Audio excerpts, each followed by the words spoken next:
very interesting evening. Very, like I said, it's the very last show of this Tribute to Kings tour.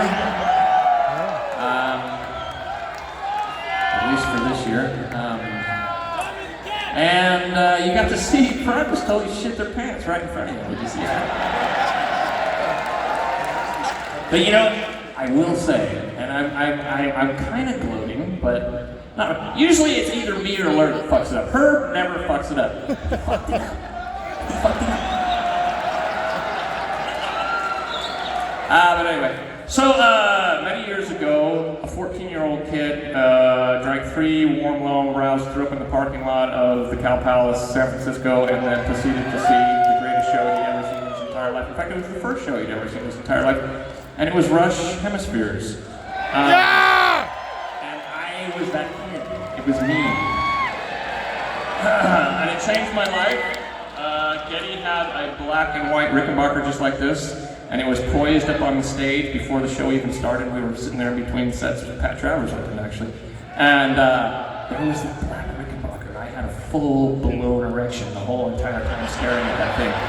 And I always wanted one, and I just didn't have any money, never got one. By the time I saved up enough money to get one, the guy at the music store talked me into an Ibanez musician EQ, so and then I got my Carl Thompsons, and the rest is, you know, me playing Hunks and Driftwood on stage.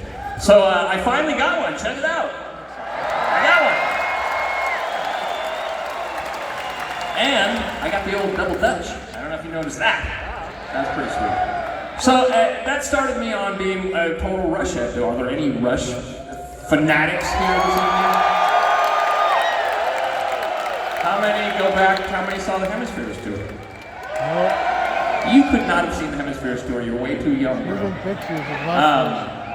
Yes, it's old people like me, Hemispheres tour. But anyway, I went to every show I could possibly go to from that point on, and then we got to tour with them back in the early 90s, and they became friends of ours. And so when it came time for this thing, I texted Getty, I said, hey, are you cool with this? He said, yeah, they were all excited, so here we are doing it. This next song was always a big part of those shows. It was a big sing-along, people were flicking their lighters around and all that whatnot. So,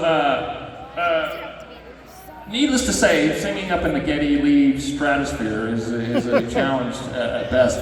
And I could use all the help I can get on this next song, Closer to the Heart. So please help me out. I say this quite often, but you know, Neil, when we first planned this thing, Neil was still on the planet. But Neil was you know, he was renowned, one of the greatest, if not the greatest, percussionist drummer in rock and roll.